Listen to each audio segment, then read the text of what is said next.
welcome back to another video. Today we're going to be talking about the G9II from Lumix. So if you're with me, let's get into it. Do not mind this mess of backdrops. My studio is an absolute disaster, and this is the only place where I can sit here and film in peace. If you're a Micro Four Thirds shooter just like I am, then this video is definitely for you, because today we're going to be talking about the G9 Mark II. And for Micro Four Thirds shooter, this camera is big. This is a game changer for Micro Four Thirds. One of the main reasons I say that is because the G9 Mark II actually uses the same camera body as the S5 Mark II. And if you've seen my video on the S5 Mark II or you've watched other videos, you know that it's a full frame camera. And the camera body is super nice. It's very user-friendly. Lumix did a great job developing that. And now they've taken that body and developed it for the G9 Mark II and made sure that it was compatible with a Micro Four Thirds system. So that was a big benefit. And that was one of the main reasons why I was so happy with the G9II, because now as a Micro Four Thirds shooter, I can enjoy some of the benefits that I would get on the S5 Mark II that I wasn't getting before the G9II. So I'm going to show a quick comparison here. So with the old Micro Four Thirds cameras, so this is the G95. The G95, I mean, it's great. I love it. I've been using it for super long time. But one thing that the G95 has is it only has one card slot. And now for me, when I was starting photography, a big thing for me was dual card slots. And that was almost the deciding factor between me going Micro Four Thirds or full frame. It was almost gonna be like, oh, I'll just spend the money on a full frame because it has the dual card slot. And for the type of photography I was doing, a dual card slot was beneficial. But now, with the G9II, I don't have to compromise that. I don't have to sacrifice, one thing, and I don't have to make that a decision when I'm, buying. Now with the G9 Mark II, like, I have a dual card slot reader because it's the same body as the S5II.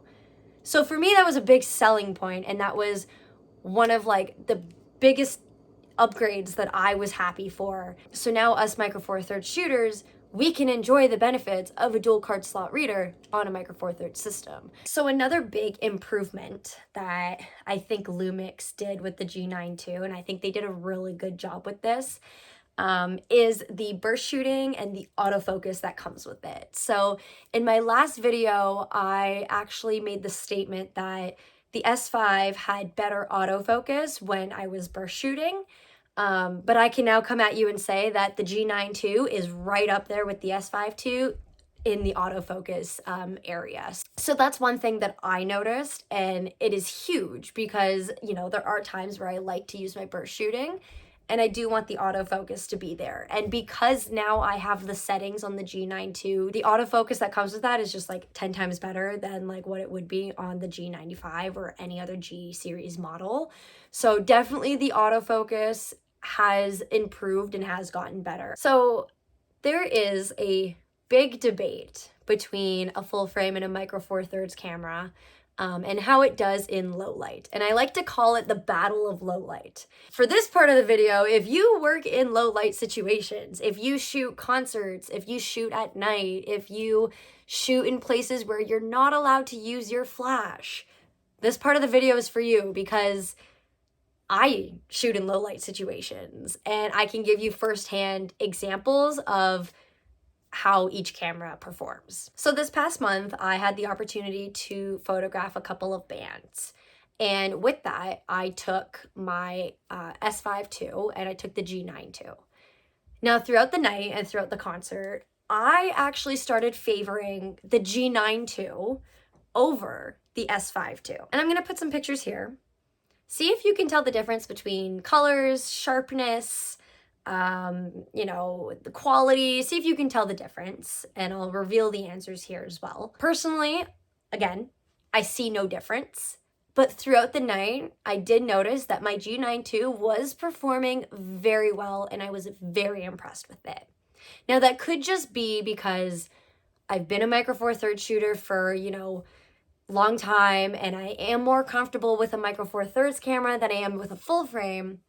But in the battle of low light situations, the G9II is at par with the S5II and has improved significantly over the G95 and other G series models. When I was using my G95, I did notice that I was struggling, okay? It was significantly harder to shoot in low light situations. And that's when I was like, maybe I do need to get, you know, a full frame camera just to add some more, just to be able to get some more light into my sensor, because I was struggling. But then the G9II came out. And when the G9II came out and I tested it out, I was like, oh, I don't need a full frame camera. I can do just as good with my micro four thirds and with the G9II. If you are a photographer that does prefer to have, you know, a flash or does like using the built-in flash, be careful when you're buying the G9II because it doesn't have that flash. However, there are many workarounds and there's been many improvements that you don't necessarily need the built-in flash or flash at all. And I'm going to kind of give you a reason to this. So from one photographer to another, okay, if you really want the G9II body because it has so many improvements, if you're really set on buying it, but you don't have that flash and you need it, one option you do have is getting one from Godox. I use the V350, and you'll need to be buying the model that's under Olympus because it is compatible with Lumix cameras. So you'll want to buy that. And I think they maybe sell them for 100, 150.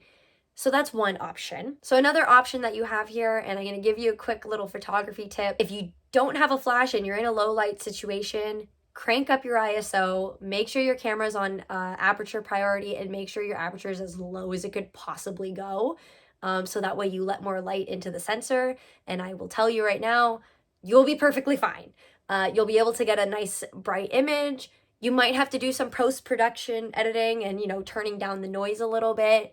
But if you don't have a flash, or you just don't need a flash, or you don't want it, or it's not on you, play with your camera settings, crank up the ISO, make sure your aperture is on its lowest possible that it could be, and put your camera on aperture priority, and you'll be just fine capturing images in the dark. So this video was very short and sweet. I just kind of wanted to make a quick video on the improvements, you know, what I noticed, and how it compares to the S5II and the other G series models.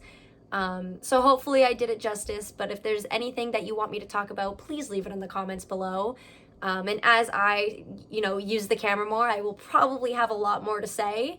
But as the G9II is coming out, I did kind of want to just give my opinion, give my review, give my honest review to you guys, not go too much into the specs, and kind of give more real life experiences. So hopefully you liked this.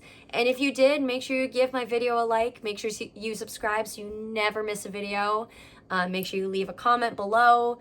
And with that, I hope you enjoyed, and I hope you stick around for the next one. And yeah, thank you for watching.